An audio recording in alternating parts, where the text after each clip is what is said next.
Naglabas ang Department of Health ng updated na mga guidelines na layong makaiwas at malabanan ang epekto ng matinding init ng panahon sa kalusugan. Base na rin yan sa direktiba ni Pangulong Ferdinand R. Marcos Jr. batay sa inilabas na Memorandum Number 2025-0114 ni Health Secretary Ted Herbosa. Inatasan ang lahat ng DOH units kabilang ang Department Retained Hospitals at Health Facilities tulad ng bagong urgent care and ambulatory services centers na magpatupad ng pangunahing estratehiya tulad ng paghahanda sa mga pasilidad at health workers, kaalaman sa pampublikong kalusugan, pagtatatag ng mga cooling centers, climate resilient health infrastructure at agarang pagtuklas at pagsubaybay sa mga sakit na naiugnay sa init.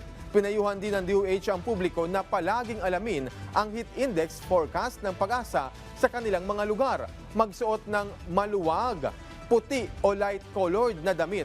Palaging uminom ng tubig at iwasan ng init mula alas 9 ng umaga hanggang alas 4 ng hapon. Para sa emergency, maaaring tumawag sa 911, 1555 o 143. Ang DOH-DM 2025-0114 ay nag-uutos sa lahat ng DOH units kabilang ang Department Retained Hospitals at Health Facilities tulad ng mga bagong urgent care and ambulatory services o BUCAS centers na magpatupad ng mga pangunahing estratehiya sa kanilang sarili at mag-cascade rin nito at makipag-ugnayan sa mga local government units sa pamamagitan ng mga mekanismo tulad ng Puro Kalusugan o PK na inilunsad kamakailan lamang sa National Health Sector Meeting.